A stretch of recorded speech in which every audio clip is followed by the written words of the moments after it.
প্রিয় দর্শক, সাজ্জাদ কাদিরের প্রীতি এবং শুভেচ্ছা নিন।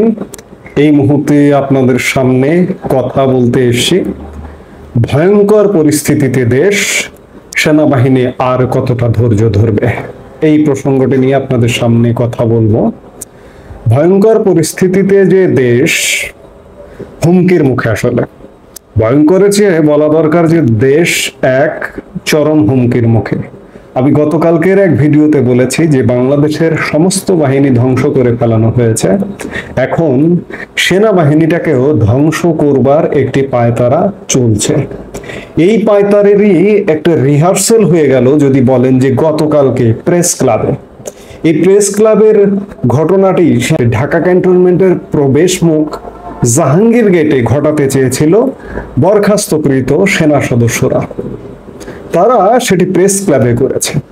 গতকালকে সেনাবাহিনীর সাথে তাদের যে চাকরি থেকে বরখাস্ত হয়েছে, তারা চাকরিতে পুনর্বহালের আবেদন করেছে। সেনাবাহিনী বারবার বলছে, কদিন আগে বিজ্ঞপ্তি দিয়ে বলেছে যে ধৈর্য ধরার জন্য আবেদন করা হয়েছে ৮ শতাধিক, বিবেচিত হয়েছে কতগুলো, সব এবং পর্যায়ক্রমে বিবেচনাধীন আছে, এ কথা বারবার সেনাবাহিনী বলছে। কিন্তু তারপরেও পরিস্থিতি উত্তপ্ত করবার পায়তারা চলছে। এর সবকিছুর পেছনে সেনাবাহিনীকে ধ্বংস করারই একটি পায়তারা। দেখুন দেশ কতটা ভয়ঙ্কর আগুনের মুখে, কতটা হুমকির মুখে।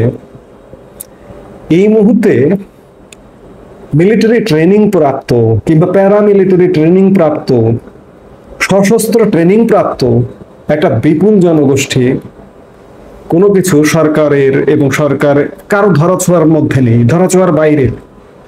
এই যে বিডিআর জওয়ানরা, বিডিআর বিদ্রোহে যারা অংশগ্রহণ করেছিল, সেনাপ্রধান তার বক্তব্যে সুস্পষ্ট করে বলেছিলেন যে বিডিআর বিদ্রোহের সাথে আর্মি জড়িত না, সেনাবাহিনী জড়িত না, এর সাথে জড়িত বিডিআর জওয়ানরাই।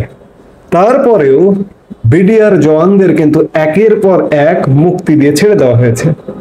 এবং তারা, আমি বললাম যে তারা ট্রেনিং প্রাপ্ত, সামরিক ট্রেনিং প্রাপ্ত।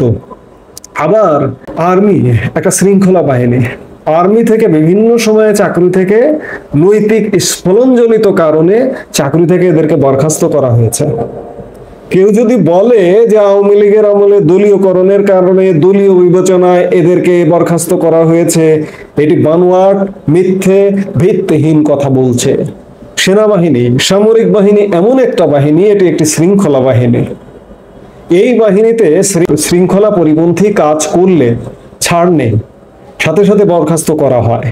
এবং যাদেরকে বরখাস্ত করা হয়েছে তাদের আসলে আইন অনুযায়ী চাকরিতে ফেরবার সুযোগ নেই। তারা নানা রকম নৈতিক স্খলনজনিত কারণে তারা বহিষ্কার হয়েছেন, বরখাস্ত হয়েছেন। তারা আজকে চাকরি ফেরাবার দাবি করছেন। আন্দোলন করেছেন প্রেস ক্লাবে, যেটি জাহাঙ্গীর গেটে হবার কথা ছিল, এবং তাদের আন্দোলনকে সম্মান জানিয়ে তারপরেও সেনাবাহিনীর পক্ষ থেকে তাদের সাথে আলোচনা বসবার জন্য পদক্ষেপ নেওয়া হয়েছিল। এবং আলোচনার অংশ হিসেবে একজন জেনারেলের নেতৃত্বে, একজন ব্রিগেডিয়ার জেনারেল নেতৃত্বে এই সেনা সদস্যদের সাথে আলাপও করেছে। কিন্তু আলাপ হলো, আলোচনা হলো, আলাপ আলোচনা শেষে তারা যখন ফিরে যাবেন, তখনও এক প্রকার এই সামরিক বাহিনীর কর্মকর্তাদের উপর এক প্রকার, এটাকে যদি হামলা বলেন তাহলেও ভুল হবে না, তাদের গাড়ির সামনে শুয়ে পড়া ইত্যাদি বিভিন্ন রকম ন্যাক্কারজনক ঘটনা ঘটানো হয়েছে। আমার শঙ্কা, আমার আতঙ্কের জায়গাটা এই যে যারা বরখাস্তপ্রাপ্ত, বরখাস্তকৃত সামরিক সদস্য কিংবা বিডিআর জওয়ান যারা, এদেরকে পৃষ্ঠপোষকতা দিচ্ছে কে, কিংবা এদেরকে আরো বড় ধরনের পৃষ্ঠপোষকতা দিতে পারে, এদের অর্থ অস্ত্র যোগান দিয়ে আরো বড় ধরনের নাশকতা ঘটাতে পারে এবং সেনাবাহিনীকে বিতর্কিত করবার নানা রকম ষড়যন্ত্র করতে পারে, সেই জায়গা থেকে আসলে সেনাবাহিনী কি করছে আমি বারবার প্রশ্ন করি। পৃথিবীর দেশে দেশে বিদ্রোহী গোষ্ঠীর সূত্রপাত হয় কিন্তু এসব থেকেই। এই সন্ত্রাসীরা, এই দুষ্কৃতকারীরা, তারাই বিভিন্ন বাহিনী থেকে বরখাস্তকৃতরাই এক সময় বিদ্রোহী গোষ্ঠীতে নাম লেখায়। এই যে মিয়ানমারের বিদ্রোহী গোষ্ঠী সে দেশকে নাস্তানাবুদ করে ছেড়ে দিচ্ছে, এরকম পৃথিবীর বিভিন্ন দেশে এরকম বিদ্রোহী গোষ্ঠী তৈরি হয়।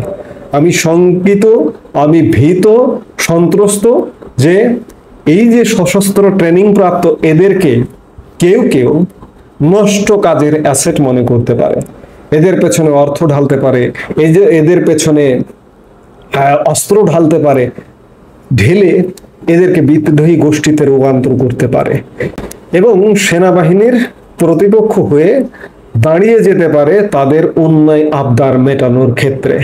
দেখুন, সময়টা এমন হয়ে গেছে, যারা দাগী অপরাধী, যারা প্রমাণিত অপরাধী, তারাও আজকে নিরপরাধী হিসেবে প্রমাণ করবার চেষ্টা করছে।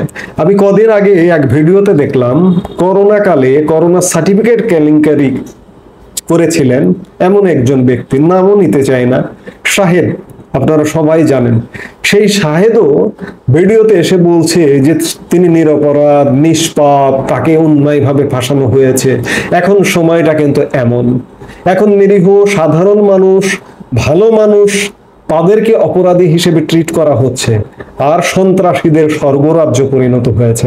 এই যে দেখুন, জেল থেকে জঙ্গিদের মুক্তি করে দেওয়া হয়েছে, জেল থেকে শীর্ষ সন্ত্রাসীদের মুক্ত করে দেওয়া হয়েছে। কাজেই দেশটা যদি বলেন যে একটা ভয়ঙ্কর অগ্নিগুরির মুখে এই মুহূর্তে অবস্থান করছে, তাহলে ভুল হবে না। এই অবস্থায় সামরিক বাহিনী ছাড়া, এই দেশকে সামরিক বাহিনী পূর্ণ নিয়ন্ত্রণে নেওয়া ছাড়া এই দেশকে কন্ট্রোল করা একদম অসম্ভব। আমি গতকালকেও বলেছি, পুলিশ কাজ করছে না, প্রশাসন কাজ করছে না, কেউ কাজ করতে পারছে না। এটি দেখতে কি আর অপেক্ষা করতে হয়? অপেক্ষা করবার প্রয়োজন হয় না। কাজেই ভয়ঙ্কর পরিণতির দিকে যাবার আগে, রক্তপাতের পরিণতির দিকে যাবার আগেই সেনাবাহিনীর সেনাপ্রধানের একটা গুরুত্বপূর্ণ ভূমিকায় আসা উচিত। দেশে এই যে আনস্টেবল অবস্থা, এই অবস্থাটাকে একটা স্টেবল জায়গা আনা উচিত বলেই আমরা দেশের মানুষ মনে করি। আরো একটা কথা এই সাথে বলতে চাই যে সেনাবাহিনী যদি ইতিবাচক পদক্ষেপ নেয়, আমি বিশ্বাস করি দেশের 95% মানুষ সেনাবাহিনীর এই পদক্ষেপকে স্বাগত জানাবে। আমি গতকালকেও বলেছি যে গোলাম আজমের ছেলেরা ছাড়া কেউ বলে না যে দেশ ভালো চলছে। কাজেই দেশের 95% মানুষ বলছে দেশ ভালো চলছে না। এই মুহূর্তে একটাই দাবি, সেনাপ্রধান জেনারেল ওয়াকারুজ্জামান, আপনাকে প্রতিদিন বলছি, আবারও বলতে চাই, আপনি ইমিডিয়েট একটি ব্যবস্থা নিন, আমাদের দেশটাকে বাঁচান। এই মুহূর্তে এ পর্যন্তই। সবাই ভালো থাকুন, সুস্থ থাকুন।